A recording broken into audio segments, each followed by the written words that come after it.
नमस्कार, मंडल news bulletin में आपका स्वागत है। आइए पेश करते हैं आज के कुछ प्रमुख व मुख्य समाचार।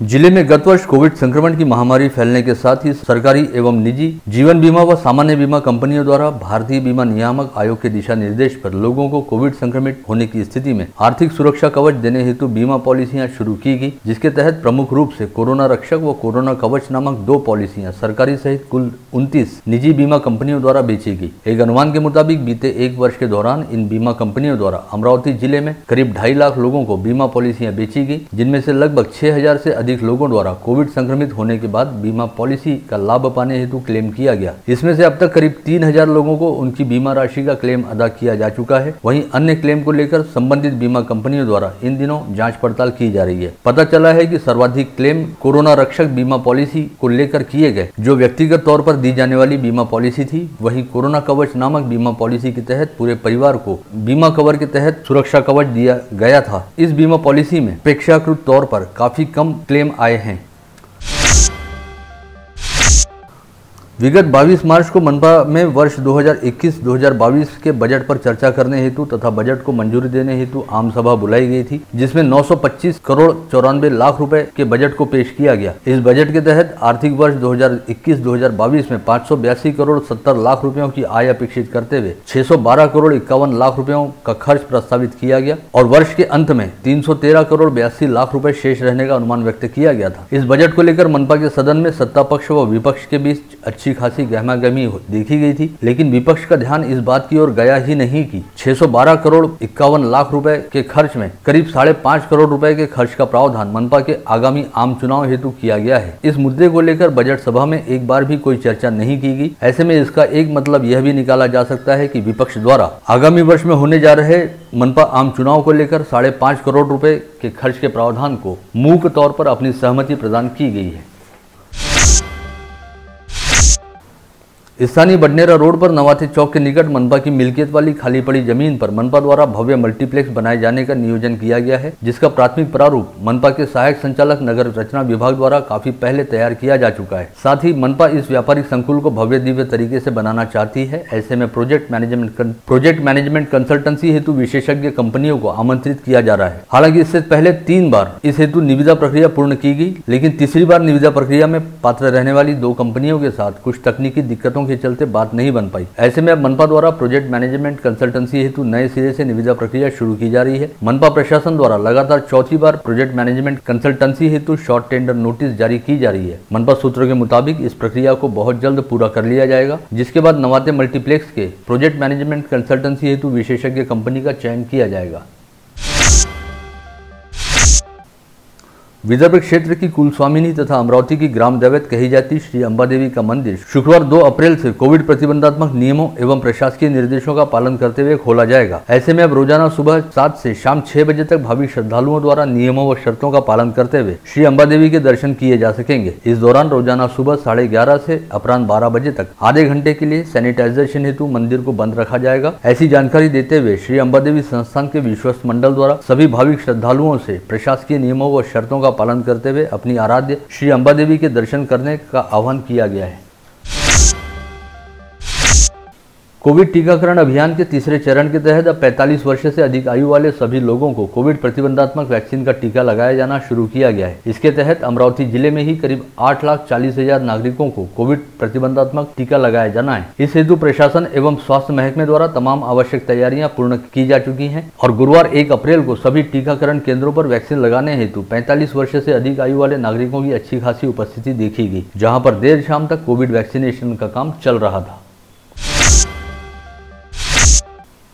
गुरुवार 1 अप्रैल को जिले में 288 कोरोना संक्रमित मरीज पाए गए। इसके साथ ही कोविड संक्रमितों की संख्या बढ़कर 48,923 पर जा पहुंची। गुरुवार को 24 घंटे के दौरान 3 कोरोना संक्रमितों की मौत हुई। जिले में कोरोना मृतकों की संख्या बढ़कर 677 पर जा पहुंची है। इसके अलावा गुरुवार को जिले के कोविड अस्पतालों से 377 मरीजों को कोविड मुक्त हो जाने के चलते डिस्चार्ज दिया गया। जिले में अब तक कुल 44,913 संक्रमित मरीज कोविड मुक्त हो चुके हैं। साथ ही इस समय कुल एक्टिव पॉजिटिव मरीजों की संख्या 3,333 है, जिसमें से 831 मरीज कोविड अस्पतालों में भर्ती हैं। वहीं मनपा क्षेत्र में 846 व ग्रामीण क्षेत्रों में 1,656 मरीज होम आइसोलेशन में रखे गए हैं। जिले के लिहाज से राहत वाली बात यह है कि कोविड संक्रमण की रफ्तार घटते ही अब डबलिंग रेट बढ़कर 53 हो गया है, जो पहले 32 था। यानी अब मरीजों की संख्या दोगुना होने में 53 दिनों का समय लगेगा। वहीं जिले में इस समय रिकवरी रेट 91.80% है और मृत्यु दर केवल 1.38% है।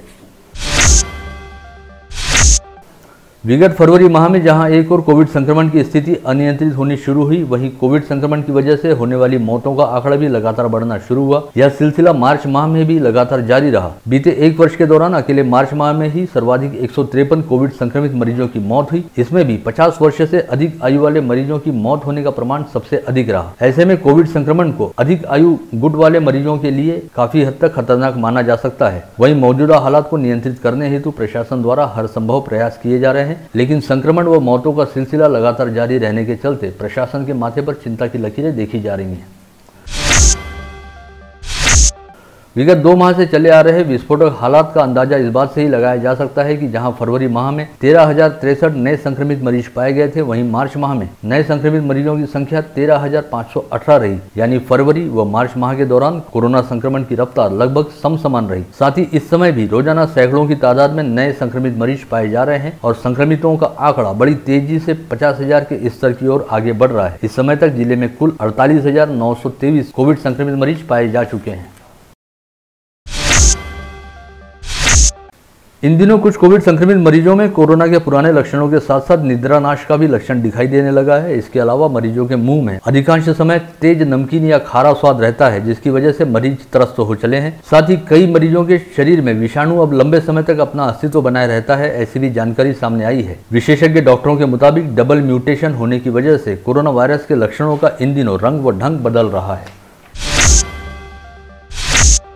जिले की सांसद नवनीत राणा व बंडेरा निर्वाचन क्षेत्र के विधायक रवि राणा द्वारा कहा गया कि इन दिनों राज्य की सत्ता में रहने के बावजूद शिवसेना के पास कोई सकारात्मक सोच या विकासात्मक काम नहीं है। ऐसे में शिवसेना द्वारा बेवजह के मामलों को तूल देते हुए नाहक ही उत्पात मचाने का काम किया जा रहा है। इस समय बेहद जरूरी है कि हरिसाल की फॉरेस्ट रेंजर दीपाली चौहान की आत्महत्या के लिए जिम्मेदार अधिकारियों पर कार्रवाई करने हेतु खुद शिवसैनिकों द्वारा मुख्यमंत्री उद्धव ठाकरे के समक्ष आवाज उठाई जाए, लेकिन ऐसा करने की बजाय शिवसैनिकों द्वारा हिंदुत्व के मुद्दे की आड़ लेकर नाहक उपद्रव किया जा रहा है। विगत रविवार को जिले की सांसद नवनीत राणा व विधायक रवि राणा द्वारा हरिसाल में होलिका दहन के अवसर पर उप वन संरक्षक विनोद शिव कुमार व अपर मुख्य वन संरक्षक श्रीनिवास रेड्डी की प्रतिमाओं पर चप्पल व जूते का हार चढ़ाते हुए होली जलाई गई और आदिवासी संस्कृति का अपमान किया गया, ऐसा आरोप लगाते हुए शिवसेना द्वारा राणा दंपति के खिलाफ समूचे जिले में तीव्र विरोध प्रदर्शन किया जा रहा है और राणा दंपति की प्रतिमाओं पर चप्पल जूते बरसाने के साथ ही उनकी प्रतिमाओं पर चप्पल जूते के हार चढ़ाए जा रहे हैं। इस बारे में अपनी प्रतिक्रिया देते हुए सांसद नवनीत राणा व विधायक रवि राणा द्वारा उपरोक्त बात कहने के साथ ही कहा गया कि जिन लोगों ने सत्ता की लालच में अपना हिंदुत्व बेच खाया है, वे लोग आज हमें हिंदुत्व सिखाने चले हैं, जबकि हकीकत यह है कि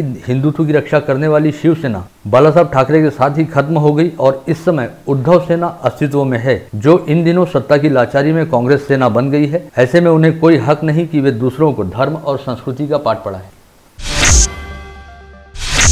वहीं आदिवासी बहुल मेलघाट क्षेत्र की धारनी तहसील अंतर्गत आने वाली कई ग्राम पंचायतों के सरपंचों व ग्राम पंचायत सदस्यों द्वारा जिले की सांसद नवनीत राणा व बंडेरा के विधायक रवि राणा के खिलाफ होली के पर्व पर आदिवासी समाज की रूढ़ियों व परंपराओं का अपमान करने को लेकर धारनी पुलिस स्टेशन में शिकायत दर्ज कराई गई है।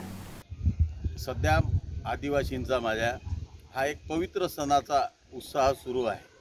हा होळीचा सण म्हणजे गेल्या 10-15 दिवस त्यांचा चालतो, पण या होळीच्या सणावर या इथल्या खासदारांनी नवनीत राणाजींनी आणि आमदार रवी राणांनी स्वतःच्या एन्जॉयमेंटसाठी होळीचा सणाचं पूर्णपणे विटंबना केली। यांनी या आदिवासींच्या होळीला याच गावात चपलाचा हार टाकला आणि चपलाचा हार टाकून होळीचा अपमान केला आणि होळी पेटवली। म्हणून आज सर्व माझे आदिवासी बांधव पोलीस स्टेशनला आलेत, माझे सरपंच पोलीस स्टेशनला आले, त्यांनी आज रिपोर्ट दिला। परंतु असे हे जे लोक धर्माशी खेळत असतील आणि हे खेळून जर धार्मिक भावना आदिवासींच्या बळकत असतील तर यांना आता आदिवासी समाज माफ करणार नाही। हा आदिवासी असा आहे ज्याच्यावर प्रेमानं भाळला त्यासाठी काही करू शकतो, परंतु ज्याच्यावर यांनी आता एक वेळ नजर वाकडी केली, यांच्या धर्मावर जर कोणी बोट ठेवत असेल तर आदिवासी माफ करणार नाही। आणि याचे पूर्णपणे प्रायश्चित्त आमदार रवी राणा, खासदार नवनीत राणा या दोघांना भोगावे लागतील। आणि त्याच्यासाठी आता पूर्ण मेळघाटात गावागावात जाऊन आम्ही सर्व मेळघाटातल्या जनतेला सांगणार आहोत की जे आदिवासी धर्माची अवहेलना करतात या अशा लोकांना आता आपण माफ करायचं नाही। जय हिंद, जय महाराष्ट्र। वर्ष 2017 में तत्कालीन जिला परिषद मुख्य कार्यपालन अधिकारी के कक्ष में जाकर एसी निकालने के मामले में आज जिला व सत्र न्यायालय क्रमांक 1 के न्यायाधीश कालकर की अदालत में विधायक रवि राणा व अन्य युवा स्वाभिमानी कार्यकर्ताओं के खिलाफ अभियोग पत्र दाखिल करने के लिए विधायक रवि राणा अदालत में पेश हुए। यहाँ पर उन्होंने पत्रकारों को बताया कि जनता के हितों के लिए आंदोलन करते समय अगर और भी अधिक अपराध दर्ज होते हैं तो उन्हें इसकी कोई परवाह नहीं है। जिजाऊ ब्रिगेड द्वारा जिलाधीश के मार्फत प्रधान मुख्य वन संरक्षक के नाम भेजे गए ज्ञापन में कहा गया कि मेलघाट व्याघ्र प्रकल्प के हरिसाल की वन परिक्षेत्र अधिकारी दीपाली चौहान की आत्महत्या मामले में गुगामल वन्यजीव विभाग के उप वन संरक्षक विनोद शिवकुमार तथा अमरावती वन्यजीव विभाग के अपर मुख्य वन संरक्षक श्रीनिवास रेड्डी के खिलाफ कड़ी से कड़ी कार्रवाई की जाए, साथ ही उन्हें वन विभाग की सेवा से बर्खास्त किया जाए।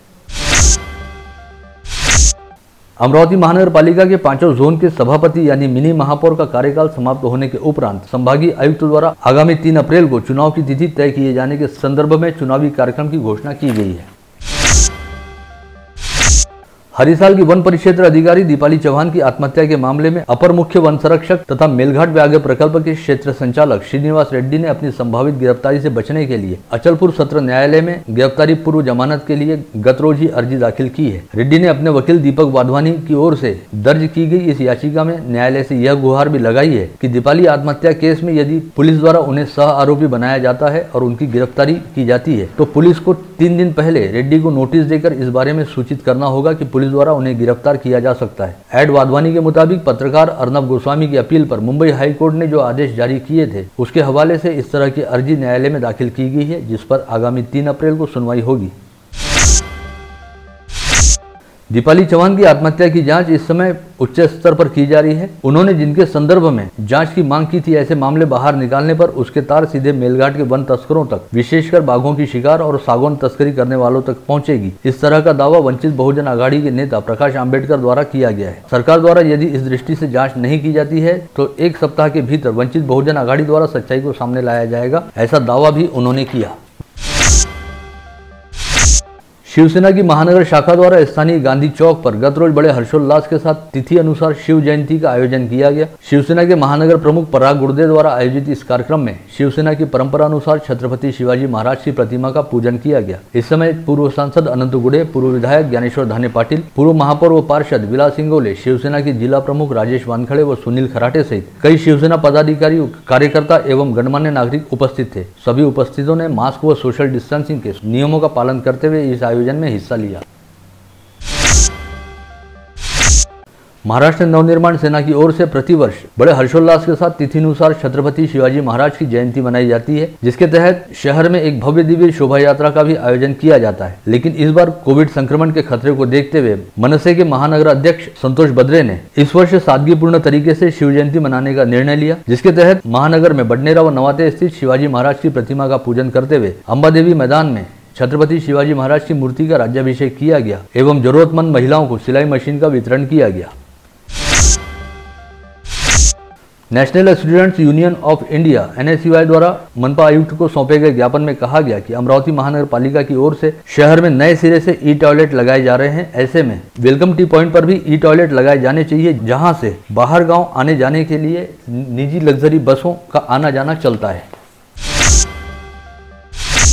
आदिवासी कार्य मंत्रालय ने महाराष्ट्र समेत 17 राज्यों में 3779 पदों पर शिक्षक भर्ती की घोषणा की है। इस भर्ती द्वारा एकलव्य मॉडल निवासी स्कूल में मुख्याध्यापक, उप मुख्याध्यापक, PG टीचर व TG टीचर के पद भरे जाएंगे। ऐसे में योग्य व इच्छुक उम्मीदवारों को 1 अप्रैल से आवेदन करने के लिए कहा गया है। भर्ती परीक्षा का आवेदन राष्ट्रीय परीक्षण एजेंसी द्वारा किया जाएगा। इसके लिए संबंधित विभाग की वेबसाइट पर जाकर आवेदन किया जा सकेगा। महाराष्ट्र में कुल 216 पदों के लिए यह परीक्षा होगी। आदिवासी कार्य मंत्रालय इस भर्ती के लिए उम्मीदवारों का चयन कंप्यूटर पर आधारित परीक्षा द्वारा करेगा, जिसके बाद योग्य अभ्यर्थियों के इंटरव्यू लिए जाएंगे। कोविड महामारी के कारण जनजीवन प्रभावित होने के साथ ही इसका असर न्याय व्यवस्था पर भी पड़ा है। राज्य में सुरक्षित और आदर्श जेल के रूप में मानी जाती अमरावती सेंट्रल जेल में भी इन दिनों कोरोना का असर साफ नजर आ रहा है। 1100 कैदियों की क्षमता वाले अमरावती जेल में फिलहाल 1000 कच्चे व सजा याफ्ता कैदी हैं। वहीं 250 कैदियों को सजा पूरी होने के बाद जेल से बाहर भेज दिया गया है। वर्तमान दौर में खेतीबाड़ी का काम फायदे का सौदा साबित होगा अथवा नहीं, ये बताना काफी मुश्किल है। प्राकृतिक आपदा के साथ ही बाजार दरों का परिणाम भी खेती उत्पादन पर हमेशा दिखाई देता है। ऐसे हालात के बावजूद अचलपुर तहसील के जवर्डी निवासी किसान एवं कृषि उत्पन्न बाजार समिति के संचालक व ग्राम पंचायत सदस्य शिवबा काले ने जवर्डी परिसर में अपने 2.5 एकड़ खेत में आधुनिक तकनीक से तरबूजों की खेती करते हुए इस साल करीब 4.5 लाख रुपए का मुनाफा कमाया है। हाल ही में नांदेड़ शहर में धूलिवंदन के दिन पुलिसकर्मियों पर हमले की घटना सामने आई है। पुलिसकर्मियों पर होने वाले हमलों की घटनाओं पर अंकुश लगाने के लिए कड़े कदम उठाए जाने की मांग को लेकर आज अमरावती पुलिस परिवार के प्रमुखों द्वारा जिलाधीश शैलेश नवाल को निवेदन सौंपा गया। महाराष्ट्र प्रांतिक तैलिक महासभा की ओर से वर्धा जिले के सांसद रामदास तड़स व संगठन के विभागीय अध्यक्ष संजय हिंगासपुरे के जन्मदिवस अवसर पर भव्य रक्तदान शिविर का आयोजन अंबागेट स्थित विठ्ठल मंदिर में गुरुवार को किया गया। इस शिविर में 127 लोगों द्वारा रक्तदान किया गया। ब्लड कॅम्प आम्ही याच्यासाठी घेतला की आज अमरावतीत ब्लडची फार कमतरता आहे व आमचे तळस साहेब हे बोलले की आज कोणताही कार्यक्रम न घेता ब्लड कॅम्प घ्या, कारण आज आपल्या महाराष्ट्राला रक्ताची आवश्यकता आहे। त्याच्यामुळं आम्ही हा ब्लड कॅम्प आयोजित केला आणि याचं श्रेय आमच्या सर्व प्रांतिकच्या पदाधिकारी कार्यकर्ते यांना जाते आणि मनापासून त्यांचं मी अभिनंदन करतो की एवढा सुंदर कार्यक्रम आणि एवढे लोक जमवणं हा काही खेळ नाही आहे। तरी त्यांनी आपापल्या याच्यातून 10 करत त्यांनी कमीत कमी 200 ते 300 लोक जमवले आणि त्यांनी ब्लड डोनेशनचा कार्यक्रम घेतला आणि पुनश्च खासदार साहेब माननीय रामदासजी तळस साहेबांना वाढदिवसाच्या महाराष्ट्र प्रांतिक अमरावती यवतमाळ विभागातर्फे त्यांना खूप खूप शुभेच्छा। आधार व पैन कार्ड को लिंक कराने को लेकर बुधवार 31 मार्च की आखिरी तारीख को अब 30 जून तक बढ़ा दिया गया है। ऐसे में अब लोगों को पैन व आधार कार्ड लिंक कराने के लिए राहत मिल गई है। इसके बावजूद साइट क्रैश एवं डीएक्टिवेशन का डर भी लोगों को सता रहा है। गत रोज नागपुरी गेट थानांतर्गत गुलिस्तान नगर परिसर के इकबाल कॉलोनी से शहर पुलिस की अपराध शाखा ने करीब 36 लाख रुपए मूल्य का 366 किलो गांजा पकड़ा था। साथ ही इस कार्रवाई में 2 कार भी जब्त की गई थी। इस गांजे की तस्करी तेलंगाना राज्य से की गई थी, जिसकी डील इकबाल कॉलोनी परिसर में होने वाली थी, किंतु इससे पहले ही पुलिस द्वारा कार्रवाई किए जाने से गांजा तस्करी करने के मामले में लिप्त 2 आरोपी मौके से फरार होने में कामयाब रहे, जिनकी पहचान गुलिस्तान नगर निवासी सैयद शहबाज, सैयद शकील व अकबर नगर निवासी शेख सलमान शेख अतीक के तौर पर हुई है, जो फिलहाल फरार है और शहर पुलिस की अपराध शाखा इन दोनों आरोपियों की सरगर्मी से तलाश कर रही है। पुलिस सूत्रों ने बताया कि गांजा तस्करी मामले में वांछित शेख सलमान एक रिकॉर्डधारी आरोपी है तथा उस पर इससे पहले हत्या व हत्या के प्रयास सहित गांजा बिक्री से संबंधित अपराध दर्ज हैं। वहीं दूसरी ओर अपराध शाखा द्वारा सैयद शहबाज की आपराधिक पृष्ठभूमि को भी खंगाला जा रहा है।